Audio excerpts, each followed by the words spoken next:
All right, ladies and gents, welcome back to episode 3 of the Ultra Hour. If you remember in the very first episode, I previewed Western States 100, which was won by this fella up here, Jim Walmsley, or Wamsley, I think it's pronounced over in the States. With a course record time, he actually crushed it. There's been a lot of talk about this run over the past few years because it's his third attempt at the Western States. And he said in previous years he was going to win, he was going for a course record.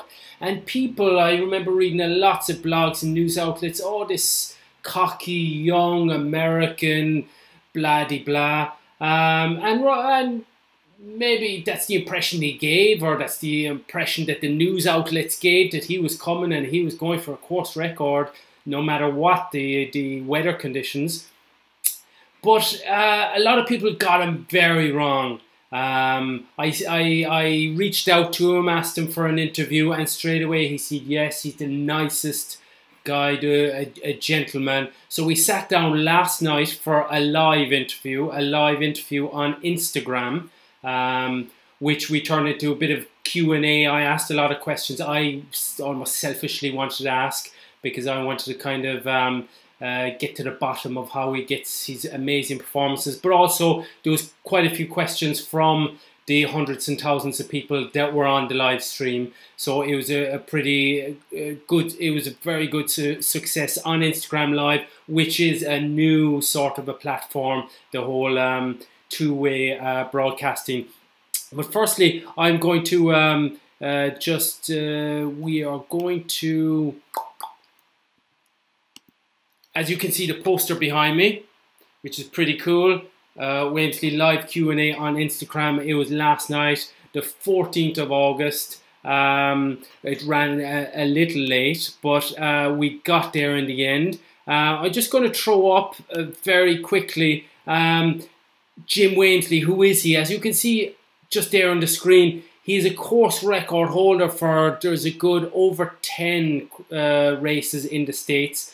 So he is a fast runner, and as you'll understand from our interview after the UTMB, which we kind of focused the conversation on, he is going and he's going to win, and possibly a course record. We'll see about that. Whereas last year he was a little kind of hesitant.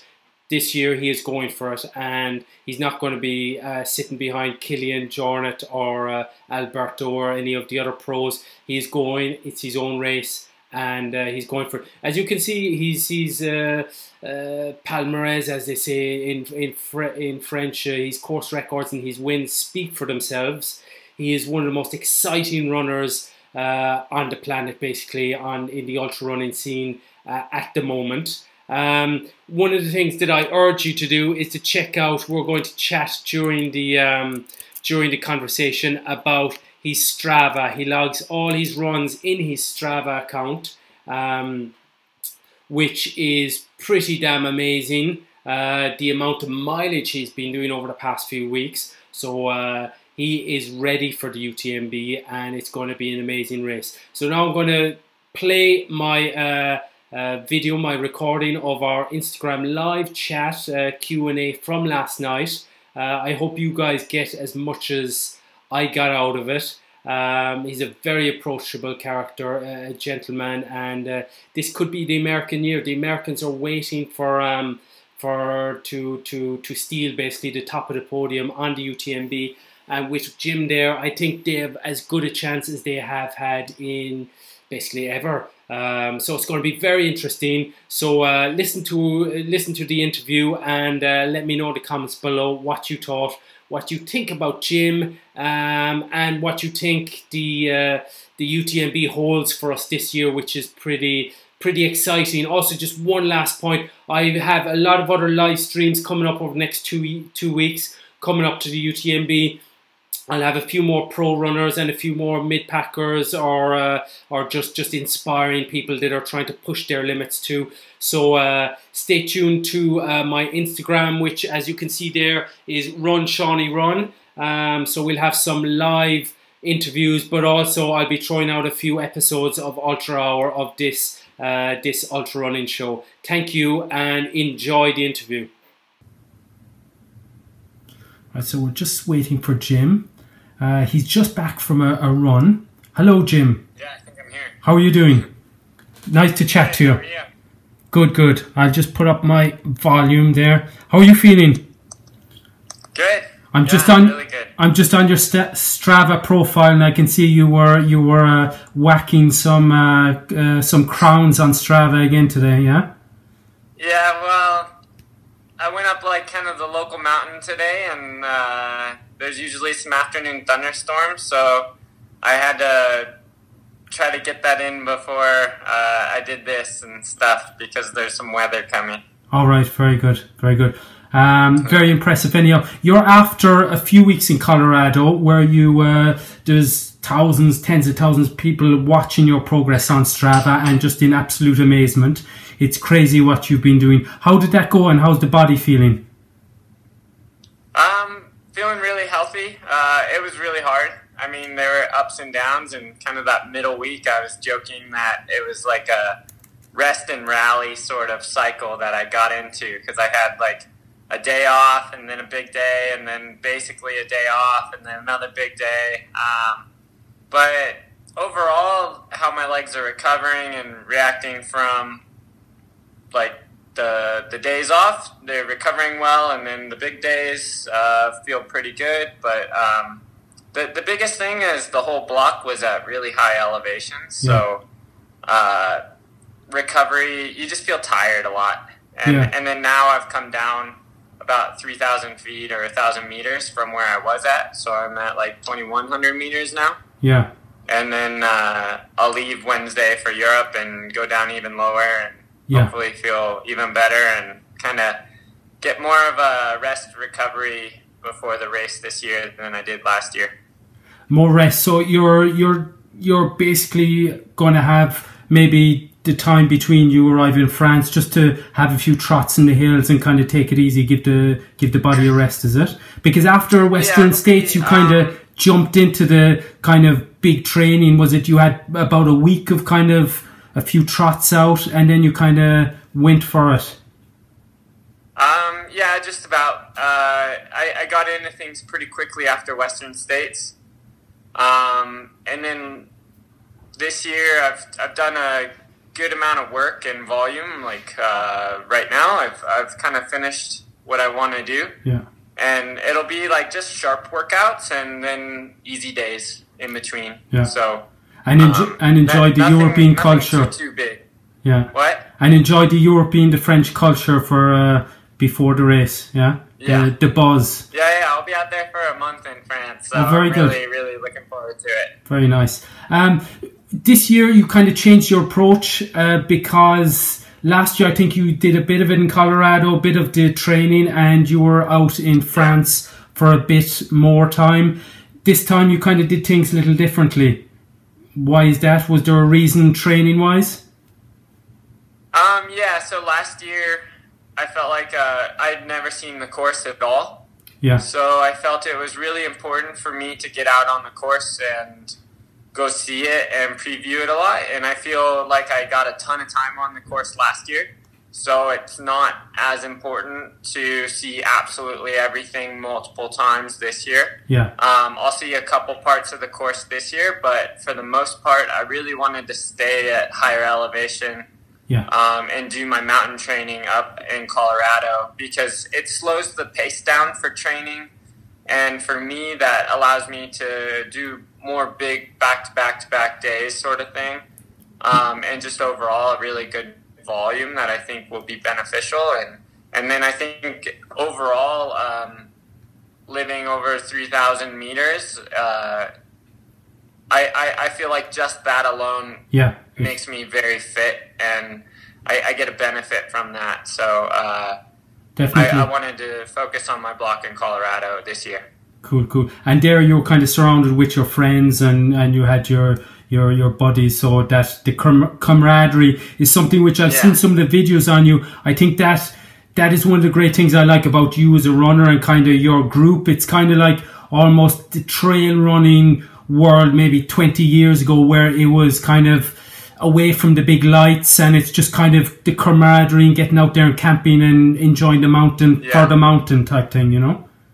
Yeah, this is definitely kind of as old school as it gets. Yeah. Of, literally tent, pad, and just everything's outside. There's no escaping the weather, and just logging really big miles. But it's fun, it's rewarding, and it's I look forward to this every year. It's actually the 4th year in a row I've done this, so I like it. Very good. That ties in with Leadville. Is it where you usually go to Leadville and kind of be a part of the atmosphere down up there? A bit further south. I go to Silverton. All right. And okay. then that's where the Hard Rock course is. So that course is a lot more mountainous and up and down than Leadville. Leadville's more of a forest road and not as many big climbs. I'm sure there's tons of trails out there, though.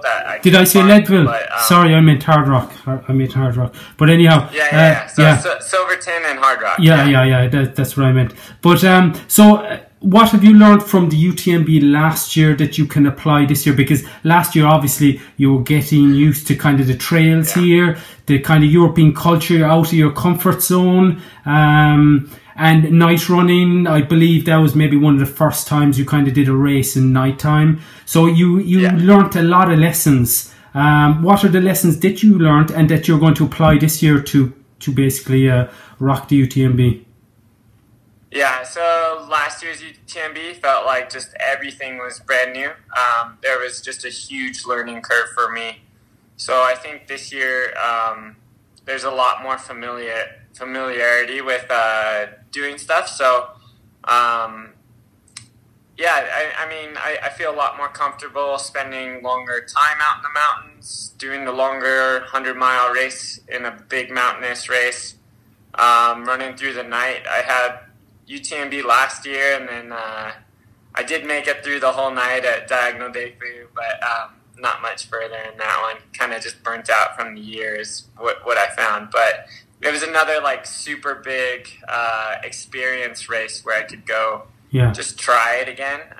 So I really enjoyed it, and I think it's gonna pay like huge dividends going into my preparation this year, and from being able to just prepare my kit and knowing what to bring and stuff, and how to kind of make things a little lighter. That goes a super long way.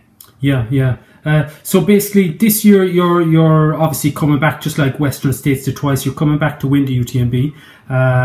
There's no surprise about that. Are you considering a course record? I know the UTMB changes. I've done it 5 times, 5 consecutive years, and it changed not every year, but I mean there was weather problems, whatever. If it doesn't change, are you going to go out with your splits for the course record? Because it is kind of a standard course if they don't change it. Or are you going to go up kind of with Killian and kind of size things up? This year I really want to focus on running my own race. So less about, like I think last year I really wanted to make sure I wasn't out alone and especially through the night. This year, I think I want to be more confident going into it, and if that puts me in front, if it puts me behind, just have confidence that if I'm behind, I'll make it up, and if I'm in front, that I'm hitting the right pace. So I think it's going to be a lot more about trusting the pace that I go out with. Very good. So we're going to see the real Jim, if I could say that. This year you're going to go out and run your own race, because last year you were kind of, I won't say waiting, or you were just kind of sizing things up. I'd say I was at least hesitant.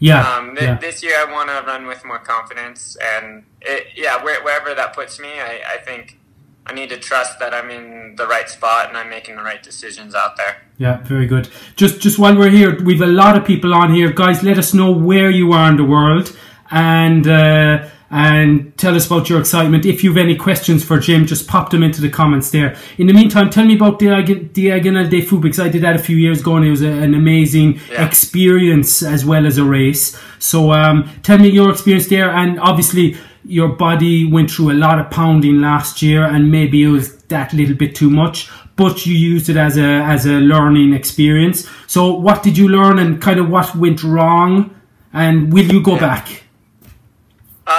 So I guess first answer is I'd really like to go back, but I think it'll be in a couple of years.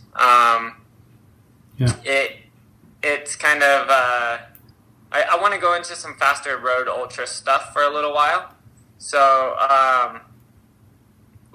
it'll have to wait. But at the same time, absolutely awesome experience. That race like completely blew my mind. Yeah.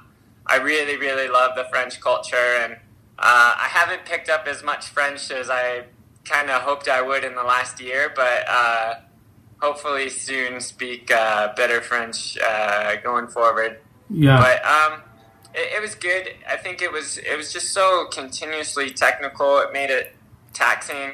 It was another night run with pack, and more or less, I think I found once the race got hard, I just didn't have that inner kind of push and drive to just go to that hurting place all over again and push through it. And it's kind of a expensive, long way to find that out, but it was just incredible. And yeah, I can't wait to go back and do it someday, and I'll definitely go and do it again.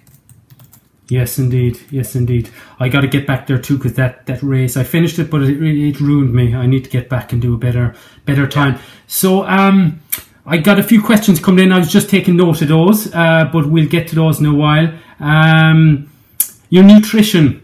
I know you've been working with one of your sponsors and you kind of nailed that down, which kind of was revealing to me, because I've always had vomiting problems on the big race, UTMB Diagonal, and listening to you in some previous interviews, you really get it down in training to the perfect mix. And you what did you do to get that down so you know on the day that it's not going to ruin your day? Yeah, I think for me, what really helped was not trying to push the calories quite as much as I have in the past, and then taking in multiple types of sugar, as well as a lot more fluid with my hydration drinks, not doing them as saturated. So I'm doing them a bit more, like general rules, regardless of what brand and stuff you're using, is I'm diluting things a bit more. I have worked with Cliff, so the mixture I'm using it's got a couple different types of sugar, so it's getting in different chains and stuff, so it should be absorbed a lot better. And then just overall, I'm getting in less than 300 calories an hour now. About 250 is kind of what I ended up doing at Western States, and I had a goal of 300. So there were times where I didn't eat my goal, but overall, it was enough, and I felt really steady and strong. So, I mean, it worked once. Hopefully I can replicate it. That's yet to be seen. But fingers crossed, and if I can replicate it, I think I'm going to be really competitive in all the 100 miles I do, because when your energy feels good, I mean, it just feels like the sky's the limit. So it definitely changes things. Yeah, very good. And aside from in-race nutrition, which is very important, obviously, I'm a big believer in kind of the whole nutritional story. I mean, how do you recover? I heard you're vegetarian. What sort of food do you eat? Are you into whole foods, vegetables, fruit? What's your diet like in general? Because, I mean, that will dictate your performance also. Yeah, it's a lot of calorie based. I love pizza, pasta. I'm eating a lot of carbs, and usually it's a granola sort of thing for the morning. And then for this training block, I've been doing a lot of like calories while I've been training, but mostly just sugars. And then I just stuff myself at dinner. Yeah. Camping's pretty fun because we end up doing a lot of cooking meals as groups and stuff out there. And so with my girlfriend was coming out a lot and helping cook. And then the main guy that was there is Justin Ludick, and he was cooking a ton for me. And without those guys, I mean, I would get back from a long run and just be exhausted. And then, like, they would just have a meal all done, and it was just super beneficial. But we usually do like some sort of Italian or Mexican, more times than not, one of those two. So rice or pasta based. I don't eat meat, but I also, in these big training blocks, I definitely get a sweet tooth, and I love my ice cream. I eat snacks all the time when I can, and it just feels like I can't eat enough calories to keep weight on. And trying not to lose too much weight because that can be a little bit of a problem. But yeah, I just try to stuff myself completely full for dinner and wake up and try to do it again. Yeah, well, with the mileage you're doing, you need as much as you can get. Yeah, I don't always eat like that, but during the big miles, I find it's definitely important. Very good, very good. Right, during a race, most of the people, firstly, there are people on from South Africa, from the UK, from the Alps, a lot of Americans, obviously. They're pumped and excited that an American is finally going to crack the UTMB this year. And we're excited, Europeans. I'm based in France, obviously I'm Irish, but we're pumped that we've been waiting for a decade for, obviously the Americans have been getting better. To Jason Schlaub, and there's a lot of you guys that are kind of climbing onto the podium, but we're waiting this kind of the USA versus Europe type equation, hasn't really kind of... We've had good numbers if you compare in the top 10 the last 2 years. Definitely. Numbers-wise, but yeah, we've still missed the top of the podium. So yeah, on the men's side at least. On the women's side, we've had, I think, three winners, individual winners. So women have done a bit better than the men so far. So maybe this might be the year. That's what all these guys here on the chat are hoping, but it's going to be an amazing event anyhow. We have a few during the race. Obviously, you're out there for 14. I don't know how many hours you're going to do the UTMB, and it's a long day out. Pain, negativity, mindset. That's one of the biggest things in ultra running. How do you kind of push that aside and push on? Because you can always push on a bit more, but it's the head that kind of brings you to that level. Do you have any techniques? Are you always thinking about the splits? Or... Yeah, I actually, splits I think are really important. I find splits are kind of a way to make the race into different segments and break up the race into little achievable goals throughout the race. So whether you hit or miss your last split, it's completely irrelevant. You move on to the next one. You try to eat. You try to maintain the little things that you need to do while you're out there. But it's definitely important to have those little small goals throughout the race, because without the small goals, the big picture is never really going to come together. And that's kind of how you keep yourself on track. So, yeah, I'm definitely big split oriented. I think this year, kind of going back to one of your other questions, I'll be making splits right around that 19-20 hour mark, because with Killian back in it and other guys that are here this year, they're super competitive. So I definitely think it's going to be fast, and it's going to be an amazing race to win. To win and to watch. You spoke about mindset there. I mean, you concentrate on the splits. Do you ever kind of veer from the race and kind of think of, I don't know, supporters, family, something that motivates you beyond the kind of the race you're in, or are you laser focused on the job? I think I have you broken up a little bit. Can you hear me now? A little bit, yeah. Is better? So I'm just asking... Yeah, the voice is coming through. Right, sorry. Just, are you laser focused on the splits and the race, or do you kind of think of other things outside the race that motivate you? Yeah, I mean, I think you kind of alternate back and forth a bit. You kind of got to let your mind drift wherever it goes, and you got to stay happy, you got to stay positive, you got to stay motivated. Whether it's split-oriented, whether it's thinking of friends and family and fans that are motivating you and behind you, I think it's all really important. And the more positive thinking you can do, the better. If it's something motivating, that's still good. All sorts of things. Yeah, you got to stay occupied out there for sure. Big time, big time. I just talk about motivation. I mean, you were a runner in high school. Were you one of the top runners in your college? And when did you get into running? Was it really young, or was it just in the college, the high school stage? At the high school stage, I started doing cross country, and I played soccer growing up. Yeah. And then I started playing cross country up to 50, and winning a state championship in Arizona, and then being a Foot Locker finalist. In college, decent PRs, but not necessarily a super standout by any means. Okay, very good. We have a few questions from some watchers. Do you only run, or are you into cross training, swimming, other types of sports to give your legs or body a break? I think if I want to take a break or I'm injured, my first preference is definitely on the bike. And with that, it's usually road bike and then mountain bike.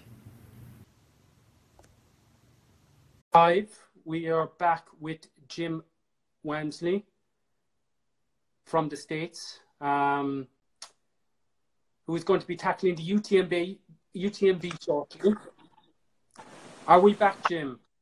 Yeah, it looks good now. Looks good, perfectly. Sorry, it's obviously on the French side, the French and their technology. You know? Yeah, I'm not sure how it could be anything. Anything wrong, blame the French. Sorry, all the French people. But anyhow, right. So one thing that I've taken from one of your recent enough interviews was you were working in the Army. Is that right? And then you Air Force, but Air Force, yeah. Yeah. At one stage, you did mention that you were looking for sponsors, you were knocking on doors, and it wasn't working. Yeah. Is that true? Yeah. Like, I think one of my funny stories is from day one, I like for a good year, maybe year and a half, doing ultras and still winning some races, just asking everybody and like not even really getting any shoes or anything, and everybody kind of just almost asking me just to go away. And after every race, I would send out emails all over again, and most people would just ignore me, and some would say, thanks for the interest, but you should really apply at the end of the year. We're not interested and stuff. And it wasn't until like towards the end of, like after Western States 2016, things kind of got a lot more traction. Right. And is that the stage when you made the call to leave the Air Force and kind of go full time?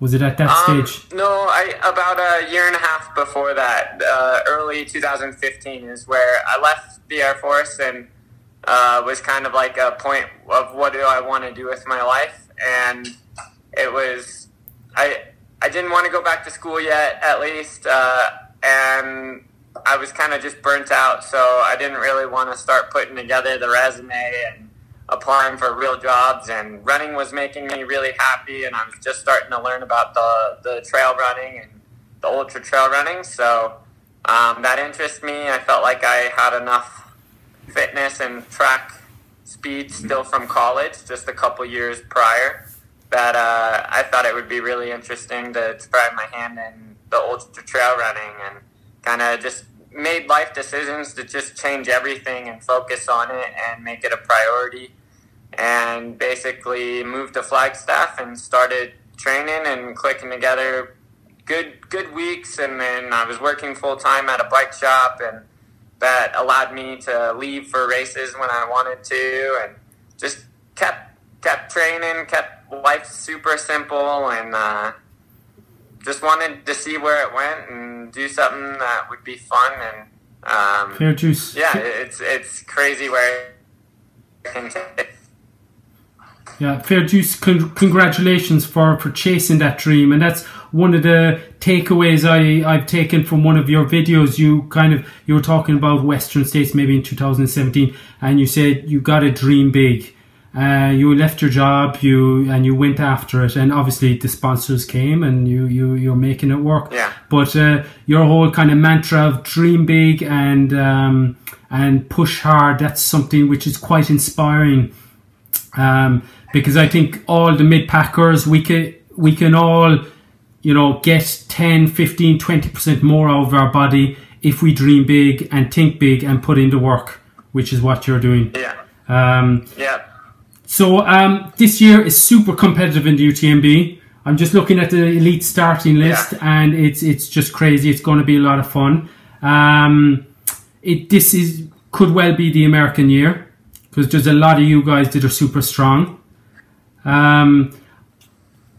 I am thinking this could be an American podium. 1, 2, 3. What are your thoughts? Probably not an American podium, but and we've had a couple Americans drop to other distances. With I think Hayden Hawks just announcing that he was, and I know Tim Frericks is doing OCC. So those are two really, really great American runners. Yeah. That won't be running the UTMB distance this year yet. And if they were, they would be super competitive. But then you have guys like Killian Jornett, Ryan Sands, Alberto that are definitely going to make it extremely hard. And especially the way Killian's been running, almost impossible to make it an American sweep. Yeah, you've seen he's round, obviously, in the UK. Did he just recently, and obviously he won the race last weekend, so he seems to be in top form also. So there's a lot of you guys going in top form. So it's, as you said earlier, it will probably be a very fast race. Yeah, I hope it is, and I mean, I wouldn't want it any other way. I hope everyone that lines up is healthy and ready to throw down, and hopefully I can have my day. And I think if everyone has their best day, I like my odds. So it's worrying about myself and making things click during the race and making the right decisions and staying on top of the little things. Very good, very good. I actually have a race the week after UTMB. I'm doing 200 kilometre in Ireland, and out to my feed, I said, just for a bit of fun, us Irish, we like a bit of fun, so I said I would give 10 buffs to the person that could estimate my time to the nearest minute, So I'm going to be sending it out to my feed. But I just decided there, I'm also going to send out 5 buffs to the person that can estimate the podium or guess the podium in the UTMB. So supposing I said that to you, would you, as a bit of fun, give us your take on a podium? On the podium for your race in Ireland, no, UTMB. Okay. Just as a bit of fun. See. All right, I'll take myself first. I'll take Killian second, and I'll give Ryan Sands to finish out the third. Okay, very good, very good. So, very good. So I'll have to get your address if you win and send you 5 buffs. But we'll talk about that after. Right. I have one other question from the field. I had just one person asked, does he log his runs on Strava? Yes, he does. You got to get onto Jim's Strava. Crazy mileage, very inspiring. And I think the locals in Flagstaff and even in just about anywhere you go, I don't think like you too much because you're taking all the Strava crowns that exist. But Flagstaff is a really tough place to get crowns. We say if you like your segments, don't, because there's other pros that will go get them. Yeah, very good. One other question we had, breathing techniques. Do you have any breathing techniques? No?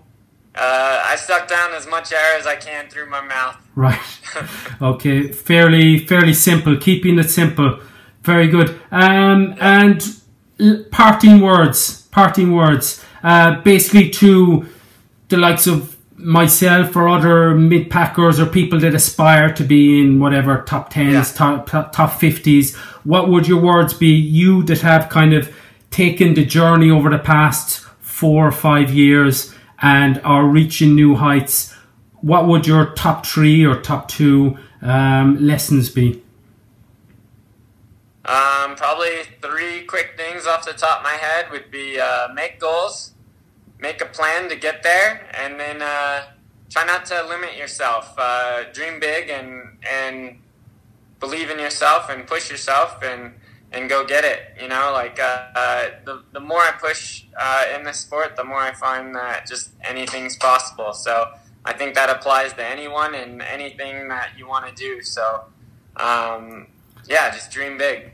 It really is. It really is. I'll just give you a very personal story before I leave you go, because I know you're very busy. But I've been watching some of your videos and about your dream big mentality. Not only that, but I did watch a Tony Robbins video there the last night, and there's a segment nearby which is a 2-kilometer descent, and I've done it 5 or 6 times, and I was 4 or 5 seconds off the fella that had the crown, and I was at a plateau. But then I did it again after kind of researching yourself and saying, dream big, you can do this, you can do this.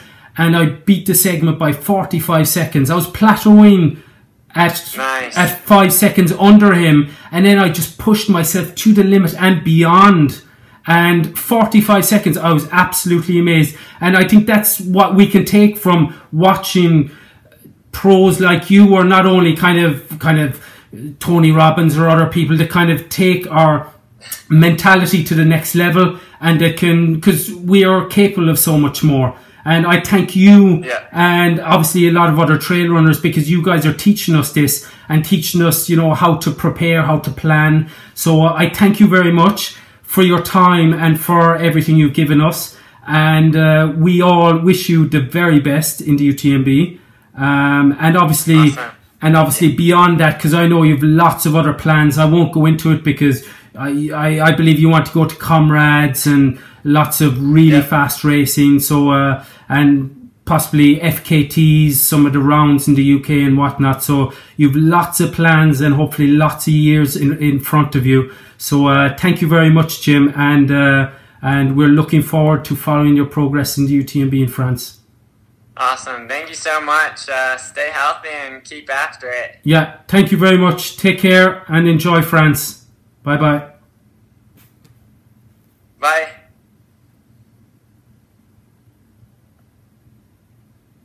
Right, that's a wrap. That's a wrap, guys. Thank you very much. If you want to be in my competition, as I was saying, just follow my feed. 5 buffs or 10 buffs. I'll have 2 competitions coming up. It's just a bit of fun, a bit of Irish fun, just to give us your take on the podium in the UTMB. It'll be a bit of fun. Just any of you guys there, you're from the States, from France, from just about everywhere. Bonjour les Français. So thank you very much and good night.